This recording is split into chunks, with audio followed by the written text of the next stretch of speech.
layai pada madang.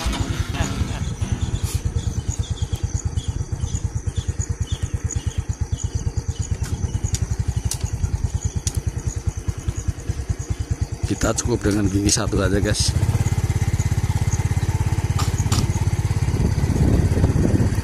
Kita lihat di depan sudah dihadang oleh longsoran, dan kita kalau tidak hati-hati ini jalan, aduh, ini licin banget nih.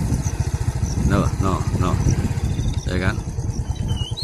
Aduh, kita berhenti dulu ya. Aku nggak berani nih kalau sambil pegang kamera.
Hujan ini guys, saya berada di Persil, Desa Samudra Kulon. Aduh, jalannya sangat luar biasa nih guys. Sapa tuh di depan, kedulu banget ya. Ini luar biasa, hujan pagi-pagi, jalannya licin. Kita harus melintasi jalan yang sangat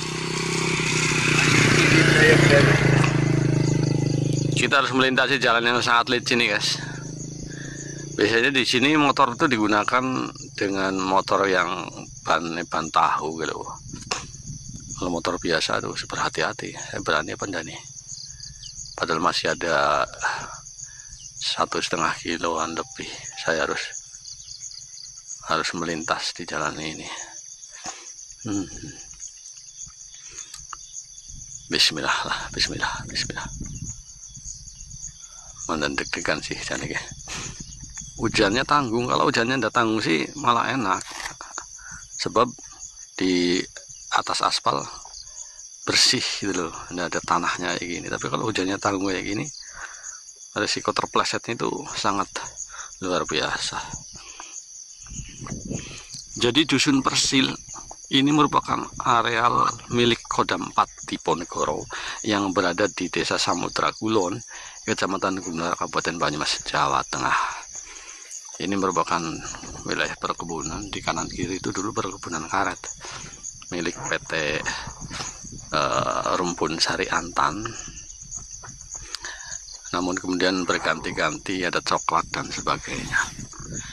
Ini merupakan jalan yang sangat legendaris. Sekali lagi saya sebutkan bahwa jalan ini sebenarnya jalan yang jika dibangun itu bisa meningkatkan pendapatan ekonomi rakyat yang ada di sini maupun yang berbatasan dengan Kabupaten Brebes, Jawa Tengah.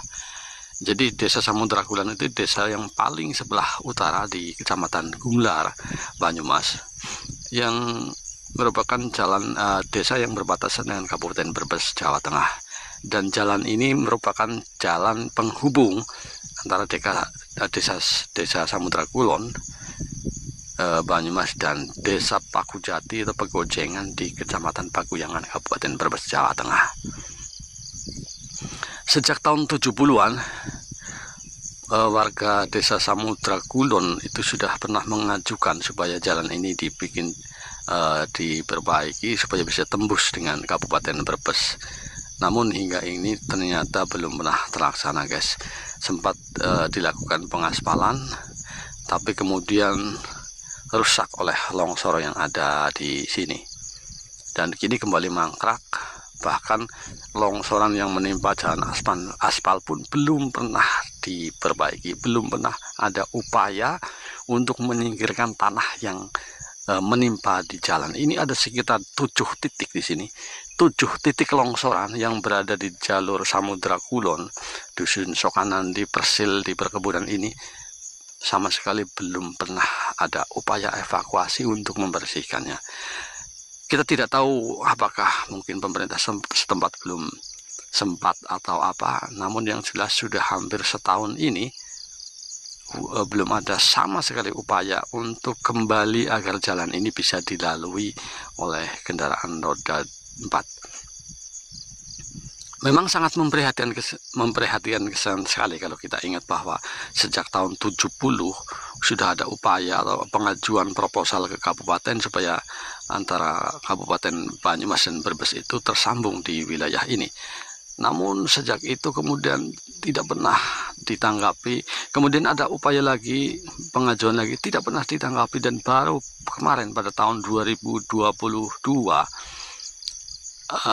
ada upaya untuk membuat jalan tembus ke Kabupaten Brebes, namun baru hanya separuh dilakukan pengaspalan dan kemudian terjadi longsor dan menimpa jalan ini.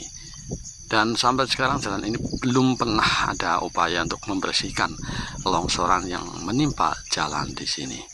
Kita tidak tahu bagaimana kebijakan pemerintah Kabupaten Banyumas. Apakah nanti pada pemerintahan yang baru akan melakukan perubahan yang bisa membuat masyarakat di sini kembali bisa beraktivitas, khususnya para petani. Harapan tentunya jalan ini bisa tersambung dengan Kabupaten Brebes, sebab akan sangat berdampak baik terutama ekonomi rakyat dan para petani khususnya, juga berpengaruh dengan berpengaruh dengan perkebunan milik Kodam ini, sebab secara otomatis jika lalu lintas di sini ke Penak akan tumbuh atau berkembang ide-ide misalnya pembuatan objek wisata, kolam renang atau objek wisata alam dan lain sebagainya. Sebenarnya potensi sekali di sini untuk wisata atau usaha apapun, asalkan jalan ini menjadi bisa dilalui secara normal oleh roda 2 maupun roda 4. Namun sayang sekali hadirin sekalian, sejak tahun 70 hingga sekarang ternyata nasib jalan ini tetap seperti ini, tetap terputus dan tidak pernah tersambung dengan Kabupaten Brebes. Padahal seperti informasi yang saya peroleh bahwa Brebes itu sudah mengupayakan untuk melakukan menyambung jalan itu, dan sekarang Kabupaten Brebes sudah mengaspal jalan itu sampai ke perbatasan tinggal Kabupaten Banyumas yang belum melakukan hal serupa seperti yang dilakukan Kabupaten Brebes. Ternyata kebijakannya berbeda. Kabupaten Brebes lebih cepat merespon keinginan rakyat, sementara di Kabupaten Banyumas ternyata lambat atau bahkan sama sekali tidak merespon keinginan masyarakat di sini. Ya, selamat untuk Kabupaten Brebes, untuk Bupati Brebes yang sudah mengaspal jalan ini nyambung sampai ke perbatasan. Kita tunggu pemerintah Kabupaten Banyumas nanti pasca terpilihnya bupati baru, apakah akan seperti pendahulunya atau akan lebih revolusioner. Tentu saja sebagai masyarakat Banyumas harus memilih bupati yang tidak hanya membangun di kota, tetapi juga membangun di pelosok-pelosok yang tidak terlihat sama sekali oleh mereka. Salam sehat, salam waras. Mohon maaf jika ada kata yang tidak berkenan. Salam sehat selalu, dan saya akan melintas di jalan ini dengan penuh hati-hati. Jangan lupa untuk kamu yang belum like, komen, dan subscribe, segera saja like, komen, dan subscribe, klik lonceng supaya tetap bisa mengikuti video-video terbaru dari Nanang Ngapak Channel. Tetap semangat. Assalamualaikum warahmatullahi wabarakatuh.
Ya guys, ini merupakan salah satu lokasi longsor yang beberapa waktu lalu pada musim hujan sekitar 1 tahun lebih.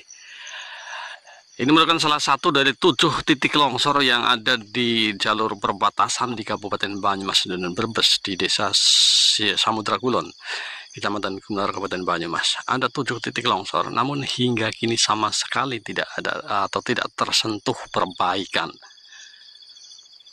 Jadi tadi yang saya lalui itu adalah salah satu dari sejumlah lokasi yang jalan ini ketimpa longsoran dan cukup dalam, cukup tinggi, atau ketinggiannya mencapai 4-5 meter. Dan sampai setahun lebih ini masih utuh, tidak ada upaya evakuasi ataupun sebagainya. Nampaknya Badan Penanggulangan Bencana dan Pengungsi BPBD Kabupaten Banyumas pernah melakukan pengecekan di sini, meskipun hanya sampai 1 lokasi. Namun setelah itu tidak ada penanganan sama sekali, dan kini para petani yang biasa mengelola pertanian di sini cukup harus ekstra hati-hati. Ya, inilah jalur sejarah yang telah menghasilkan sejumlah tokoh-tokoh yang dulu waktu kuliah atau berangkat sekolah melalui jalan ini, yaitu dari Desa Samudra Kulon, Gumelar, Banyumas sampai ke Desa Bakujati, Kecamatan Paguyangan, Kabupaten Brebes, Jawa Tengah. Semoga saja para penguasa baik di Banyumas, Jawa Tengah dan Indonesia khususnya bisa tahu bagaimana kondisi yang sebenarnya ada di sini. Saya sengaja melakukan investigasi tentang laporan warga yang mengatakan bahwa longsor di sini itu sama sekali tidak tersentuh perbaikan. Tentu saja ini adalah wilayah Indonesia, wilayah Jawa Tengah dan wilayah Banyumas. Semoga kita tidak berpikir pendek bahwa kalau jalan ini kemudian dibangun menghubungkan Kabupaten Brebes, kemudian kita ketakutan hasil bumi Kabupaten Banyumas lari ke Kabupaten Brebes. Bukankah ini semuanya adalah wilayah Jawa Tengah? Dan ini adalah Indonesia, bukan negara lain. Semoga saja segera teratasi dengan terbangunnya jalan ini tembus ke Kabupaten Brebes. Tentunya akan banyak sekali bisa dinikmati oleh masyarakat di seluruh Indonesia. Salam sehat, salam akal sehat. Assalamualaikum warahmatullahi wabarakatuh.